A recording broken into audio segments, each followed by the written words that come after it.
So hi, everyone. Thanks again for Sounds joining us good. today, Canadian Virtual HR Conference, and thank you, Martina, for speaking. Martina has spoken at a couple of our events in the past, and it's always glad to have her. She's definitely a great source of information, so thanks for presenting today. So Martina has organization in her blood. As a German-raised and trained administrative professional, she has over 25 years' experience as corporate executive assistant for C-suite executives, as well as the nonprofit sector. For the past 9 years, she has owned and operated her own growing business as a virtual business manager.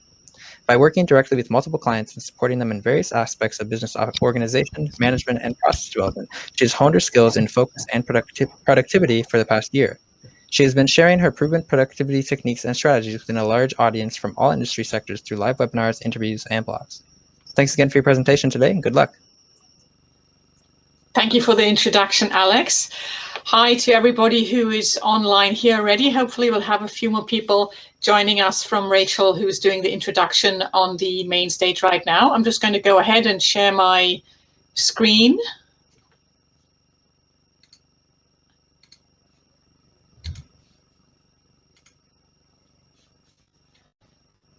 Oh, I'm getting a funny, Alex, I don't know if you can see that. I'm getting this funny, I'm getting these multiple windows again. We had this the last time. I can't remember how we fixed it last time. From here, you just need to open up your PowerPoint. You just have to click on where your PowerPoint is, and then it should be okay. Can you see the PowerPoint? Because I've got it in front of me now. No, not yet. Okay, so click back on the computer symbol for a second, like that little monitor. Yeah, and then pull up the screen share option again. And do you see the tab there that says application window, or it might say window or something like that? Hold on. Okay. It says entire screen window. Yeah, so click on window. Yeah, PowerPoint. And then there you go, and then click share. Awesome, great. Okay, perfect. Yeah, I see it on my end. Great. Go to my front page. All right. So let me just reduce the. You're not seeing it double here. Is that working okay? Okay. I think this is working okay. I hope you can see the screen. Yeah, perhaps Alex, you can. Yeah, it all looks good on my end. So it's taking up the top half of my screen, and then I see our camera feeds underneath it. So it all looks good. Perfect. Wonderful. Thank you very much. And thanks for your patience on while we sort out our technical setup here. So I'll jump right in. So thanks again for joining today. I'm going to talk to you about 5 ways to double your employee productivity. And I'm assuming that most of our attendees today are indeed HR professionals. If not, then this is just sort of tips for you on how you can increase your productivity. So the first one that I'm going to address is focus. And as Rachel just alluded in her introduction, if you heard her on the main stage just now, we have so many more challenges when we're working from home and when your team and your staff is dispersed between a corporate office and their home offices. And focus with so many distractions around us when we're in a home office that we may still not be familiar with right now. Keeping your focus has become a much bigger challenge. So I have a few tips with regards to keeping yourself in a mindset that helps you better focus. One of those is to plan your day and your week ahead by prioritizing the tasks that you need to work on for the day, and then do that each day at the beginning of your workday. A good method is to list the top 1 to 3 tasks for the day ahead. Keep it realistic with the due date and how much you can actually achieve in one day, because you don't want to set yourself up for failure by making a wish list of 5 to 10 tasks that you would like to get through, and you only get to check off 1 or 2 by the end of the day. So be realistic in what you can achieve throughout the day. One method to help you prioritize your tasks is the Eisenhower matrix. It's also known as the urgent and important matrix that helps you prioritize in this manner here. This is the matrix. So you have this quadrant where you're starting at the top left-hand side with tasks that are urgent and important. Those are the tasks that you should do, that you are best suited to take care of, or only you can do. So those are important tasks that you need to work on for the day. If you're in a management level, that is something that is specific to what you should be doing. And then in quadrant 2 are tasks that you want to plan for later in the week. So those are, the first quadrant would be what you need to take care of today, maybe by tomorrow. Then the important but not quite so urgent tasks are ones that you would plan. So those are what you would schedule in your calendar so that you set them out, lay them out for the next few days. And ideally, we should be working as much as possible in this second quadrant, where we have a little bit more control over our time and the urgency.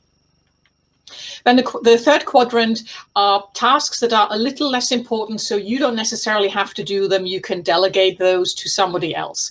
They may still be urgent because it could be, let's say, inquiries that have come in on the day. Let's say a board of directors or someone in the C-suite or an external stakeholder needs some information from you, from someone on your team. These are tasks that you can delegate and have somebody else work on. Importantly, when you delegate something, make sure that you also check back with the person you've delegated it to make sure it still gets done in a timely fashion. And then the fourth quadrant are those tasks we should really not be doing. They're not urgent, they're not important. Things like social media, doing online research and then getting sidetracked with a podcast or an article that you've found interesting. So those are tasks we should keep till the end of the workday or to, a break or just after a break to minimize how much time we spend on that, to stay focused on your real tasks. One other good method is using calendar blocking and using your calendar as your friend. Make your calendar your friend. And the reason for that is also that most of us work on a visual basis. We're mostly visual learners. So visual cues like seeing in your calendar how much time you have blocked off for certain tasks today and the rest of the week. It helps you to focus on that task and single tasking. So multitasking, basically, I'm sure many of us know this already. Multitasking is a bit of a myth. You can't really give 100% attention to tasks that, if you're doing 2 or 3 tasks at the same time, it just doesn't work. Our brains can't do it. So focus on one task at a time. Build in breaks and some flexible time for anything that's unexpected that comes up throughout the day. We always have that. We run over on a task because it's taking longer than we thought, or we get interrupted, or something else of these really urgent tasks comes up. So avoid the multitasking and allocate in your calendar an approximate and also realistic time. So you can generally estimate how long a task would take you. So don't schedule anything too short that will set you up for failure. And also be realistic how much time you really need. Don't make it too long. The reason for that is Parkinson's law. And what Parkinson's law says is that work expands to fill the time available for its completion. It basically means that if you're given 4 hours to complete a certain project, you will likely fill those 4 hours. If you're given just 2 or 2.5 hours, you will probably get the project done in that same shorter time. So somehow, magically, we just while away the time if we have more of it. This is just a quick example of my calendar from sometime last year. So importantly, leave those white spaces in between as well, as I said, to give yourself those buffers. Importantly, also to schedule breaks to make sure you do have breaks so you don't get this mental overload. And color coding can help. Some people like it, some don't. I like it so I can prioritize on what's coming up. The second point is time management. It feeds in very closely with what I just shared in scheduling your time and staying focused. So there are a number of methods that work with our physiology and with our energy levels, where studies have shown the length of time that we can realistically focus on something before our energy levels really take a nosedive and we're no longer really working at 100%. So time chunking is where you would time and schedule 60 minutes and no more than 90-minute work increments. And then you follow those with 15 or 20-minute breaks. This is so that you can take a break and recharge, re-energize, and also switch off between different tasks. This is especially important if you're working on tasks that are different projects or different clients, or tasks that use a different skill set. So you want to have that real demarcation between those tasks so that you can finish what you've done, stop thinking about it, and stay focused on the next one. Method, which are shorter bursts of a laser focus, is the Pomodoro technique. And the image you see here literally is a Pomodoro tomato. So you work 25-minute bursts of laser focus on a task, followed by a 5-minute break. Then you repeat that cycle for a maximum of 4 times. That gets you to about 2 hours, and then you take a longer break. Another thing to keep in mind for better focus is to use power work. So work with your circadian rhythm. So we all know when we work best. Some people are morning people, morning persons.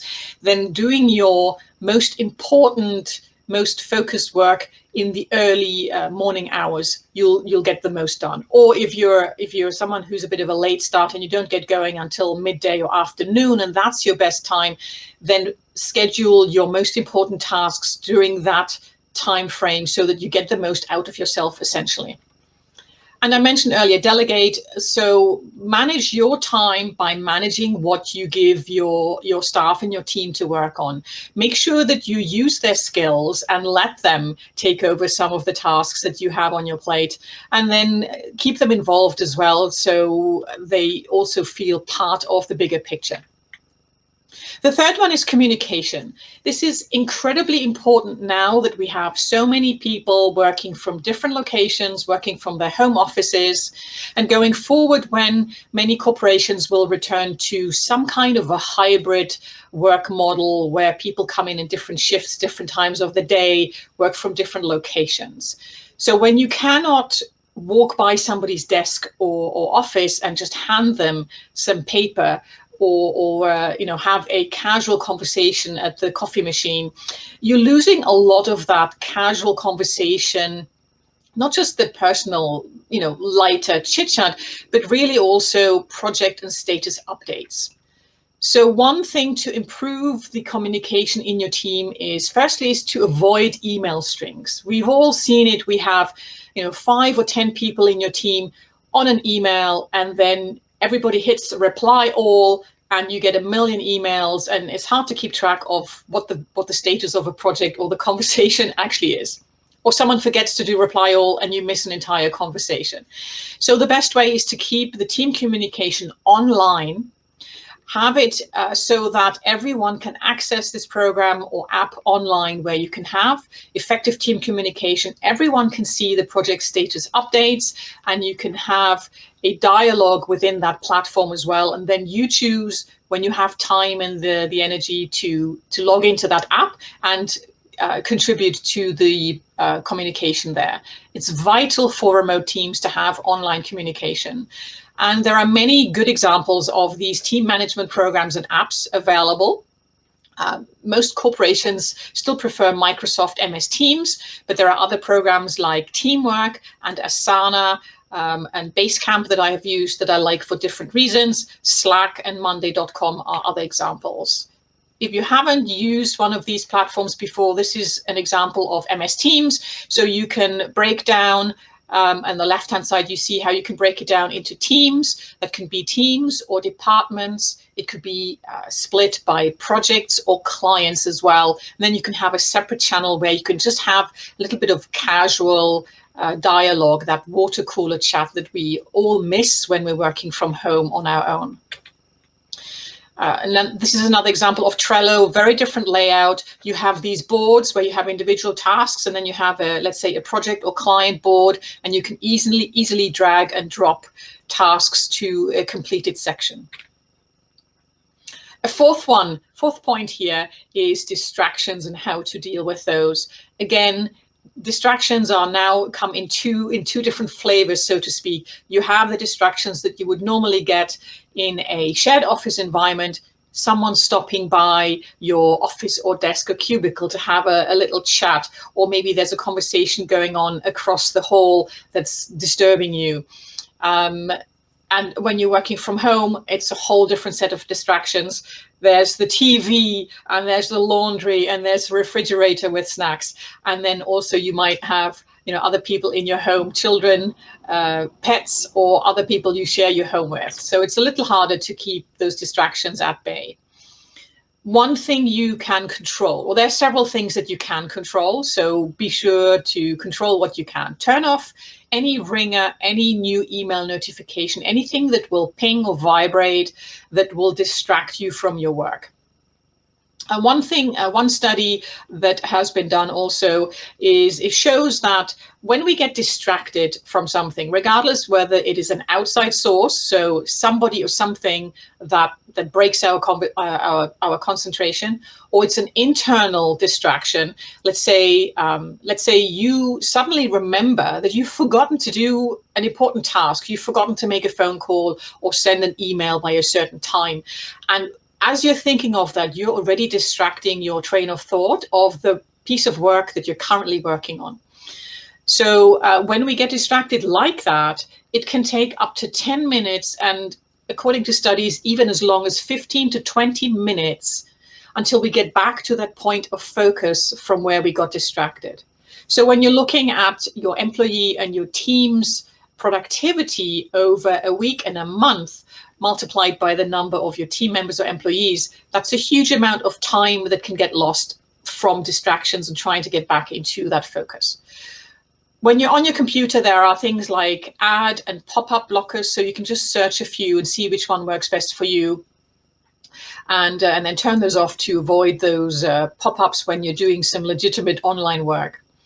And another study by Career Builder showed that the biggest distractions at a workplace, regardless of it's in a corporate office space or at home, are things like smartphones, the internet, social media, and email. Those are the primary workplace productivity killers. So do whatever you can to support your staff and support yourself and your workflow in limiting those distractions as much as possible.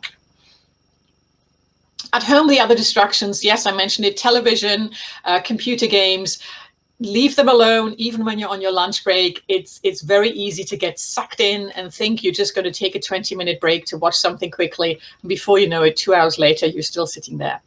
Pets, plan your time around when they need attention, or if you have a dog, when they need a walk.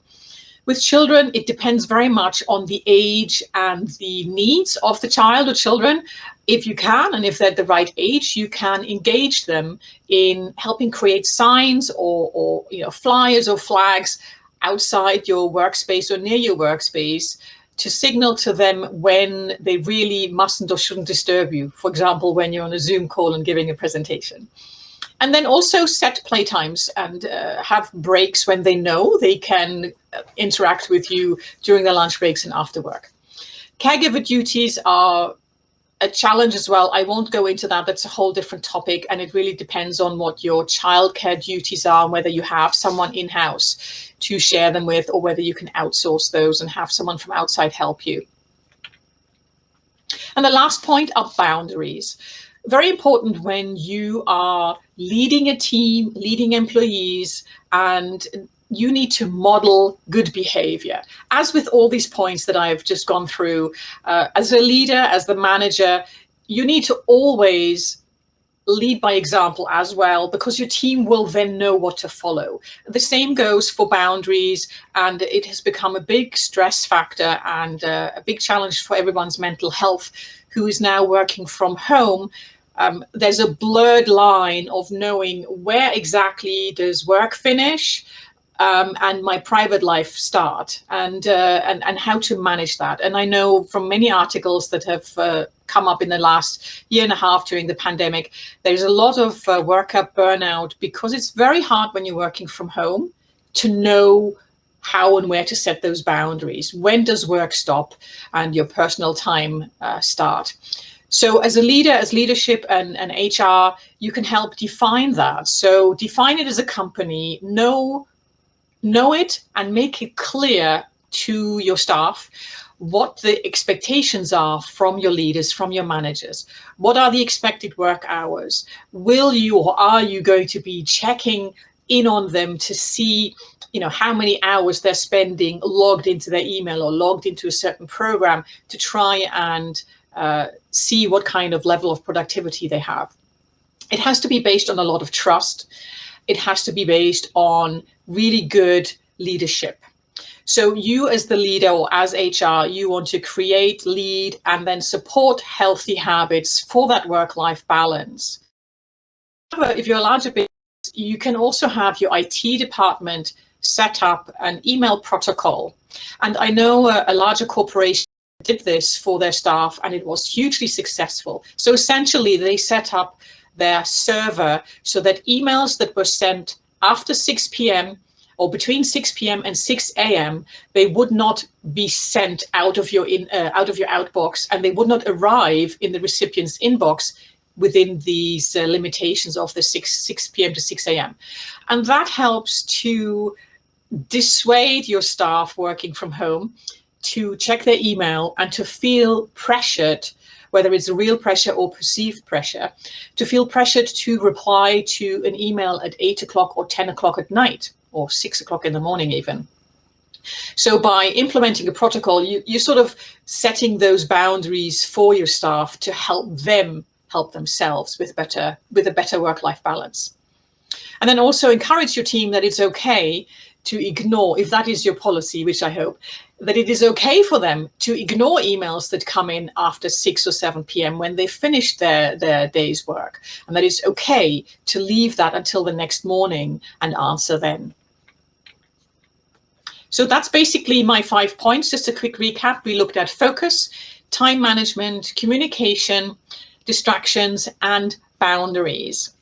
So if you have any questions, I'm not quite sure how we're taking these. Alex, I don't know if you can turn off, unmute yourselves, or if you want to type something into the chat box on the right-hand side. I encourage any questions. And also, if you could share, please, I would love to hear what your teams, your employees' biggest challenges are in staying focused and staying productive. I'd like to know what sort of the key factors are for you in handling those. What are your biggest challenges? If you could just pop those in the chat box, please, that would be great. And also, while you're doing that and thinking about your questions, I just want to mention as well that I have a productivity training program set up for mid to large size businesses. And what I do within that is offer 2 workshops similar to this, but we go into a little bit more detail on how to set up and create that new structure to help you and help your employees stay more focused, eliminate and deal with distractions, manage the work-life balance and those pressures and stress factors. So it includes workshops, it includes a couple of surveys to see what the different levels of productivity are, and then also some email touch points in between the learning to make sure that these new techniques, when you start implementing them, that they become a sustainable new habit and a routine so that you just do it automatically. Don't see any questions here, so feel free to type something in. Nothing is a silly question. I would love to know, let us know here what your biggest or what your team's biggest challenge is. I know for many, I'm going to type one in here and also share it. For me, focus and distractions are definitely a big one. Acknowledge as well and allow your team and your employees to give themselves a little bit of a break. Just give yourself some slack every now and again too. There will be days, there always are days where you feel less productive, or maybe it's just a half a day, you just feel a little bit more distracted, and rather than having a, I've just been reminded to check the Q&A tab, see if anything is in here. No. So just to cut yourself some slack when you are having a little bit of a distracted day. The way I deal with that, if I can't force it, if I can't force my focus to come back, I'll take a break. If my schedule allows it, I will literally take maybe a longer break, maybe a 30-minute break during the day. I have a large garden and a patio, so I might go outside and just spend some time puttering around in the garden, or at lunchtime I'll go for a little walk, and that re-energizes me, and then I come back and I'm able to refocus on what I really want to be doing, and it gets me into a more positive mind frame as well. Working from home, which I've been doing now since 2009, you go through different stages of testing what works for you, what are your best motivators, how do you, stay focused. I do use a timer, and when I stick to it and can manage to put just one piece of paper, one piece of work in front of me and set the timer, and I know, okay, I have a very focused 25 or 60 minutes ahead of me to do just this, then when that timer goes off, it's quite rewarding to know that you did get it done within that time. As I mentioned earlier with Parkinson's law, you managed to get that time, into that little box of time that you set yourself. And then at the end of the day, you get to check off those tasks that you managed to accomplish. And that really helps at the end of your workday, or if you maybe finish your workday earlier, when you're working from home, then you can go and have more downtime, more personal time, more time with your families. And that really helps with, that work-life balance and managing the stress and any anxiety that comes with working from home and wondering whether you are being productive enough for your boss, for your employer, to not feel that you're slacking off.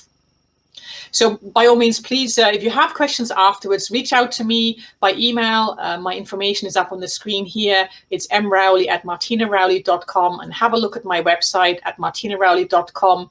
Look at the training tab that gives you the details of the productivity training, as well as accountability coaching groups that I lead.